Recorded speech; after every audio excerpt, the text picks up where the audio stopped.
claro, para intentar entender el comportamiento humano, ¿quién mejor que Rodrigo Ayo, que es psicólogo, psicoterapeuta, está con nosotros esta mañana acá para intentar entender, descifrar este nuevo momento. Rodrigo, gracias por Diego, llegar hasta la montaña. hasta la montaña, si me he perdido en el camino. ¿Sí? No me perdono porque esta es mi zona, aquí vivo, pero bueno, no sabía cómo se llegaba exactamente a este lugar. Ahora ya, Ahora ya. ya conoces. La próxima vez vengo, no, pero he llegado puntual. Eso es lo importante, Me han ¿no? dicho 1 hora y aquí estoy.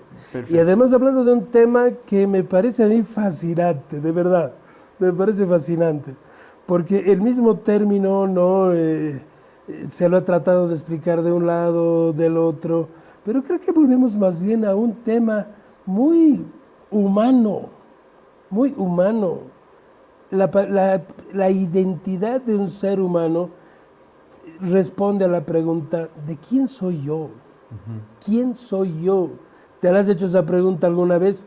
Probablemente te la vuelvas a hacer 1000 veces, inclusive especialmente después de una crisis de esas que te deja así como enloquecido, ¿no? Claro.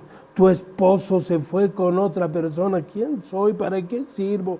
¿Qué es este mundo? Ves esas crisis así existenciales, pero la adolescencia especialmente es una etapa de la vida caracterizada por muchos cambios.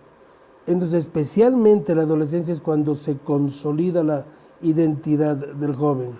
Ahora, ¿por qué en este momento? Para muchos coincide con, diríamos, una agenda que ha permitido, ha sido muy permisiva, a que los papás digan, bueno, desde chiquitos, dale, haz lo que quieras, y no hay como esa posición firme en la crianza. Por lo menos hemos escuchado así de algunos sectores en el mundo. No hay una forma firme en la crianza y ahí tú tocas un punto esencial definitivamente. Hay un libro que a mí me parece fascinante de una psiquiatra argentina que dice padres confundidos, hijos a la deriva, ¿no? Como que antes inclusive teníamos un modelo muy claro de cómo ser padre. Quizá tú y yo coincidamos en que, no sé, quizá tú eres otra generación, pero ese padre que con una mirada nomás te ponía en tu lugar, ese era mi padre, ¿no es cierto? Pero ahorita tú sabes que si intentas ejercer esa paternidad a gritos y golpes, no, el joven no va a aceptar, el joven se va a contraponer a eso y te va a decir, así no.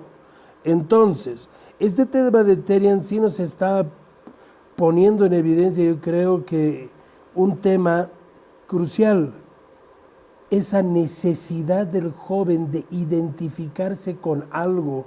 ¿Y por qué no con un ser humano? ¿Por qué no? Pues ya pasaron las épocas donde te identificabas con un Che Guevara, donde te identificabas, no sé, con un Jesucristo, donde te identificabas. Parecería que, ¿qué pasó con esto? ¿Por qué no nos están bastando los modelos humanos?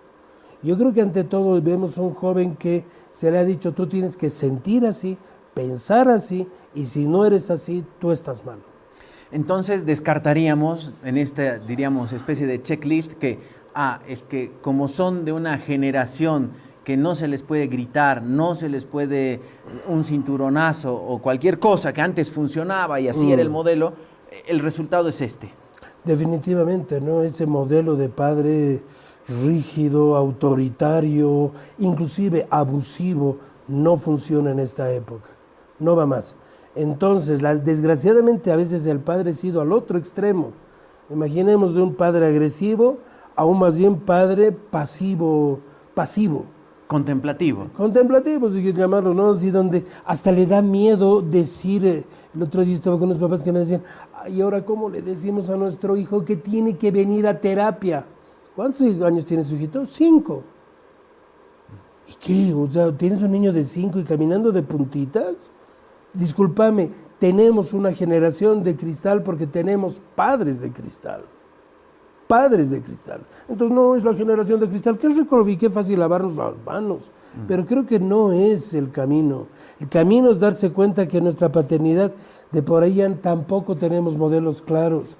Necesitamos identificarnos con un lobo, con un elefante, no sé, con un colibrí, no sé con qué, pero necesitamos esa identificación. El joven está haciendo eso justamente. Ahora fíjate, En esta etapa es fundamental poder tener un sentido de pertenencia.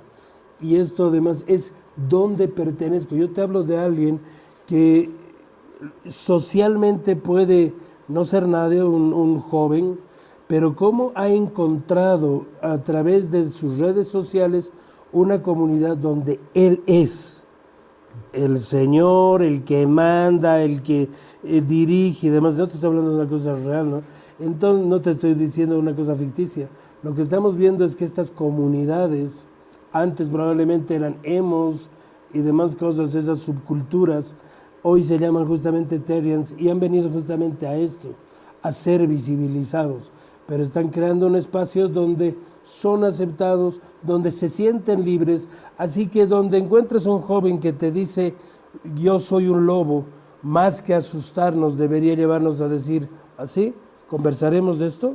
No te olvides que esto solamente es un símbolo. No, aquí hay un término que hay que aclarar, Diego.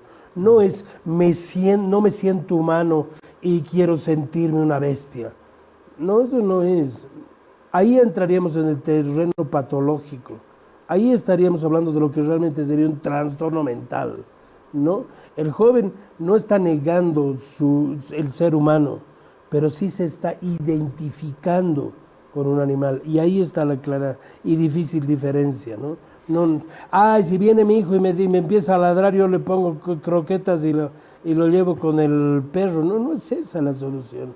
Ojalá que más bien el camino aquí es más bien diálogo y comprensión. Entonces, diríamos que este fenómeno de los Terians podríamos poner en paralelo con otros fenómenos o subculturas urbanas que han existido. Planteabas, por ejemplo, los emos hace algunos años, o no sé cuál serían los 90s. Es algo que tenían exactamente la misma lógica, ¿no? El otro día alguien me contaba que le había contado a su abuelo que en el tiempo de los Beatles pretender tener el cerquillito al mejor estilo Beatles era gran conmoción familiar. No, tú no te vas a vestir así. Y además, ¿qué es esa música de ruido? Además, no es. O sea, habría que ver también en cada época. No ha sido fácil muchas veces para el adolescente encontrar ese espacio donde pueda justamente hacer eso que le corresponde en la adolescencia. Probar inclusive identidades, poder desafiar también lo recibido, porque el adolescente en la etapa de adolescencia, es decir, sí, mis padres me enseñaron esto, ¿realmente funciona? Eso es lo que hemos hecho todos. Interpelar constantemente. Interpelar permanentemente. Y entonces la identidad es algo que es fluido, no es una cosa donde esto es así y así tiene que ser. No existe eso dentro de la identidad. Por eso nosotros mismos, como seres humanos, en nuestra búsqueda de sentido permanente, también vamos a tener que responder a esto. ¿Quién soy? ¿Quién soy? Es una pregunta humana. Ahí, bueno, ya descartando esto de como hubo padres permisivos, el resultado es que hoy hay Terians. Bueno, descartando aquello, simplón, sí. La pregunta es, ¿qué hacemos si viene nuestro hijo, nuestra hija, y nos dice, uy, te cuento que soy Terian y hoy me siento un colibrí, un gatito, no sé? ¿Qué debería hacer? ¿Cuál es la recomendación para ese padre o madre de familia? Conversemos con ellos. Aquí hay una metáfora. No te está diciendo, ay, porque creo que tengo alas y me está saliendo, esta mañana me he sentido que me salían unas alas por aquí. No creo que vaya por ahí, porque no hay una negación de lo biológico. Hay una identificación con lo animal. La gran pregunta aquí es, ¿por qué no te identificas con un ser humano? Por ahí quizá empezar el diálogo con nuestros hijos. Pero no es juzgarlos, no es criticarlos, no es ridiculizarlos. Ese no es el camino. Aquí es muy bien, te sientes, a ver, contame, Dieguito, contame, ¿por qué te sientes un lobo? Porque es fuerte. Porque es solitario. Porque, no sé, porque vuela el colibrí, no sé, entonces me siento así, no sé qué te sentirás. Me vi un video de alguien que se sentía un lagarto. Porque soy bien lagarto quizá, ¿no? Claro. Porque soy un lagarto. Conozco a varios, sí, seguro serían. Sí, ahí deben estar un poco de Terians, sí. Sintiéndose lagarto. Pero entonces ese es el diálogo que deberíamos establecer. Es una oportunidad más bien de escuchar a nuestros hijos. Yo creo que más bien ante todo es eso, un golpe fuerte de decirnos, ¿sabes qué? Nosotros estamos aquí y no puedes seguir ignorándonos. Danos ese tiempo, papá, mamá, danos ese tiempo para poder conversar. Quizá no me identifico con ese ser humano que tú me has planteado como la única regla, de esta manera rígida. No, yo quiero ver otra cosa. Y ahí está, entonces no nos asustaremos cuando nos presenten una cosa así. Patológico podría ser esto, ojo, enfermo, peligroso podría ser esto. Si hay una distorsión de la realidad, a partir de aquí quiero que se me hagan, no sé, modificaciones corporales. Cuando deja más bien de ser un joven funcional, no, yo, mamá, como soy perro, me voy a quedar en la casa a ladrar y a cuidar la casa. No, eso sería definitivo. O cuando esto está produciendo sufrimiento, verdaderamente sufrimiento. Ahí tenemos 3 categorías y la psicología, por lo tanto, no trata de sorprenderse ante el fenómeno, sino más bien realmente entender cuál es la causa. Y tenemos que seguir esa lógica. Decías, si empieza a realmente tener comportamientos ya de otra especie y empieza a dejar la vida normal, ahí ya debe ser una alerta, ¿no? Sí, Que ese ya se está ahí. cruzando algún límite. Correcto. Hablar y terapia sería lo... Hablar y ante todo hablar y realmente poder aceptar. Creo que el padre tiene un grave error en nuestra época. Creer que hablar es... Yo he hablado con mis hijos. ¿Los has escuchado? No. ¿Pero sabes qué opina de lo que tú opinas? No. Entonces, ¿qué es hablar? ¿Echarle un monólogo con nuestros hijos? ¿Eso es hablar? Pero si lo que ofrecemos es un monólogo, este hijo va a decir, sí, papá, te juro que te entiendo, te creo, acepto todo lo que dices y me comprometo nunca más a hacer esto. Pero cállate, o déjame en paz. Pero realmente estamos hablando de diálogo, es decir, lo que tú y yo estamos haciendo en este momento, lo que hacemos todos los días con cualquier persona y a veces no con nuestros hijos. Escucharemos además qué hay detrás de todo esto. Por eso digo, el animal hoy simplemente es una metáfora. No lo podemos tomar literal. Y si lo tomamos literal, el problema no es de nuestros hijos, es nuestro. ¿Sería también una especie de interpelación, diríamos, de este momento a la especie humana, de esta generación? De decir, lo que ha logrado construir la especie humana conocemos, pero también conocemos, y poco se habla, de lo que ha logrado destruir. ¿Será que va también por ahí una interpelación a decir, no, es que los humanos hemos hecho mucho daño? ¿O no? Hemos hecho mucho daño, definitivamente. Creo que cada vez, yo no sé, hasta nos vamos deshumanizando, ¿no? Como la conversación, como por ejemplo no nos hemos detenido a averiguar cómo podemos hablar mejor. Hay un libro que a mí me fascina, Diego, que se llama ¿Cómo hablar para que tu hijo escuche? Y cómo escuchar para que tu hijo hable. Y aquí nos plantea 2 temas que yo creo que a veces nuestra misma forma de vivir ya no nos ha dado tiempo. Que hay una forma de hablar, si quieres ser escuchado, y hay una forma de escuchar, si quieres que el otro hable. Ahí hay una fórmula espectacular en ese título. Y esto requiere tiempo, y esto requiere paciencia, y esto requiere también de una palabrita que anda muy vapuleada, muy mal entendida, muy mal entendida. Y esa palabrita es la empatía. Es entender al otro desde el otro. No imaginar lo que el otro piensa. Es desde el otro.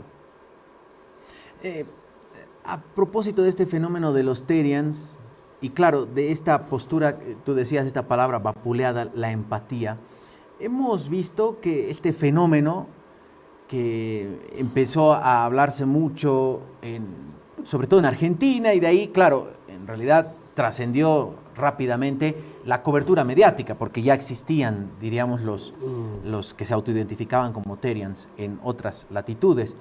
Y esto ha sido hasta recogido por algunas posturas políticas, más conservadoras obviamente, que dicen, no, es que este es el resultado de esa agenda progresista, de la agenda woke, de dejar que los chicos quieran autoidentificarse. Incluso han empezado a haber proliferación de noticias falsas en Estados Unidos, donde sectores conservadores dicen, no, en el distrito ese gobernado por el demócrata tantos, han puesto cajas de arena para que los estudiantes que se autoidentifican como Terians vayan y utilicen eso como baño, algo que ha sido desmentido. Claro. Pero digo, ¿cómo se mezcla este fenómeno cultural momentáneo de redes, yo qué sé, con la política y sectores, diríamos, más conservadores?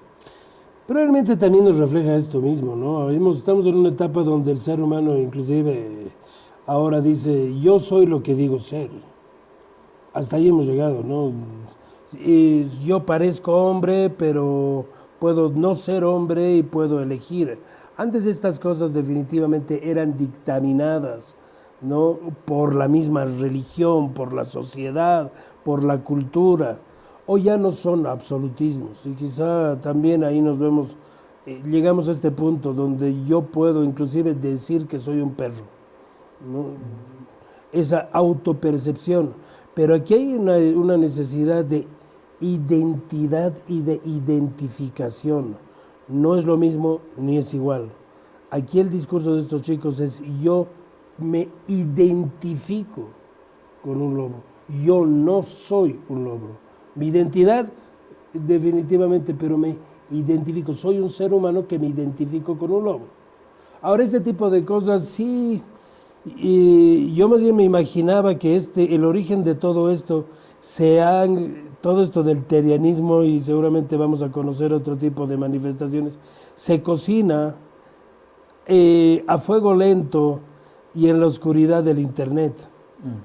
Y luego, más bien, para que hoy estén en nuestras calles, esta manifestación o esta expresión, esta subcultura que surge ahí en el internet, necesita manifestarse y darse a conocer. Y entonces lo que estamos viendo simplemente es algo que con mucho tiempo se ha ido justamente trabajando en el nivel más oscuro. Por eso también creo que hay otra recomendación importante. No solamente es limitar el tiempo de nuestros hijos al internet, sino también ver qué es lo que ellos están viendo. Y es bien interesante, ¿no? Yo te aseguro que toma mi celular y dame todo el tuyo. ¿Me permites abrir tu YouTube? Porque tu YouTube habla mucho de ti. Claro. Lo que me vaya a salir en TikTok habla mucho de ti. Uy, ¿por qué me salen tantos autos, no? O de por ahí tantos aviones, o tantas chicas en bikini también existe eso, ¿no? ¿Por qué? Porque, o sea, a veces justamente... Claro, el algoritmo que vamos construyendo refleja básicamente lo que da a conocer, somos y pone en consumimos. evidencia realmente de cómo eres tú, ¿no? Está hablando mucho de ti. Tu celular habla mucho de ti. De mí, por supuesto, de cualquier persona. Ahora, hemos escuchado interpretaciones respecto a este fenómeno. ¿Está bien decir fenómeno? Sí, ¿O es como medio experiencias, agresivo? creo que Bien. podemos usar el término. Ya hay alguna persona en Bolivia, una chica en Tarija, que dijo que es Terian, pero es Politerian, porque puede ser que hoy se despierta de un animalito y mañana más identificada con otro, entonces no está todavía cerrado, diríamos, su animal definido, pero o con el que se identifica. Pero esto también ha despertado hasta interpretaciones casi religiosas, ¿no? Incluso apelando a la Biblia, indicando que este es un reflejo de los últimos tiempos, de la posible segunda llegada de Jesucristo, para quienes profesan el cristianismo. ¿Esto es así? ¿Tú qué has visto en torno a encontrar esta historia actual con lo que se ha escrito hace miles de años en ese libro llamado Biblia, el más leído del mundo? Interesante lo que planteas, ¿no? Porque aquí nos metemos en un tema religioso y concretamente escatológico. Y dentro de la escatología definitivamente hay diversas posturas, pero también habrá el que trata de explicar y de decir esto es lo que está sucediendo y estaba en las escrituras. El otro día vi a alguien que decía en un video, Terian está 45 veces en el Nuevo Testamento. Y no, está en el Nuevo Testamento. Pero el que quiere ver demonios va a ver hasta debajo de su cama, ¿no es cierto? Y aquí también estamos ante otro perfil psicológico que a mí me preocupa. Así como estos que tratan de encontrar el hombre llegó a la luna, sí o no, ¿no es cierto? ¿Cómo se llaman las estos? teorías conspirativas. Las ideas conspirativas. No están muy lejos estos que ven demonios hasta en la sopa. No están muy lejos. De todas maneras, están tratando de explicar ese su mundo a través, yo diría, de un pensamiento mágico. Me fascina ese término de la psicología, cuando no nos alcanza aparentemente lo lógico para entender, para explicar este mundo, recurrimos a este pensamiento mágico. Es decir, explicarnos, pero de alguna otra manera, lo sobrenatural. Claro, entonces, yo creo que si vamos sin tener que realmente solamente a lo escrito, sí, por lo menos en la Biblia sabes que peores cosas han de suceder, peores cosas han de suceder. Y a mí me gustaría, de todas maneras, que pudiéramos en todo caso tomar modelos y valores que sean mucho más escriturales, ¿no? Que estén realmente en la Biblia. Veo y me acordaba mientras veía esto, que creo que solamente una persona veo en la Biblia que dice, imítenme a mí. ¿Quién era? El apóstol Pablo, ¿no es cierto? No, de todas maneras sabemos que como seres creados, es curioso que hemos sido llamados más bien para enseñorear la obra de las manos de Dios. Sin embargo, tomamos una postura por debajo de los mismos animales. Sería casi una involución, diríamos. Es una involución en esta lógica. Yo creo que definitivamente, ¿qué pasó con nuestros jóvenes que están tratando de buscar quién soy? Donde no vas a encontrar una respuesta lógica. No vas a encontrar una respuesta lógica. Ojalá que podamos más bien encontrar nuevos valores, nuevos modelos que puedan ayudarnos a construir eso y a responder esto que es tan existencial, ¿no es cierto? ¿Quién soy? ¿Quién soy? El sentido de la vida del ser humano empieza por ahí. ¿Quién soy? Entonces voy a saber también a dónde ir. Rodrigo, queremos agradecerte mucho esta mañana, estos tips, estas enseñanzas para los padres, saber escuchar, ¿no? Esta lógica del verticalismo de, bueno, porque yo soy la autoridad, a mí no me gusta este color y no se hace, ni en el trabajo, ni en la casa funcionan. No, o por lo menos funcionan por un tiempito. De ahí estalla el puchichi, como suelen decir vulgarmente. Gracias, Rodrigo. Yo quiero un hijo que me obedezca por miedo, claro, o porque realmente toma conciencia de lo que le conviene y no le conviene. Yo prefiero ese segundo camino. Y eso se construye con tiempo y, por supuesto, sobre todo con diálogo. Rodrigo, que no sea la última, ahora que ya sabes cómo llegar acá. Así que solamente depende de ustedes. Buenísimo, muchas gracias. Hasta pronto, chao Diego, gracias. Rodrigo Ayo, psicólogo y psicoterapeuta.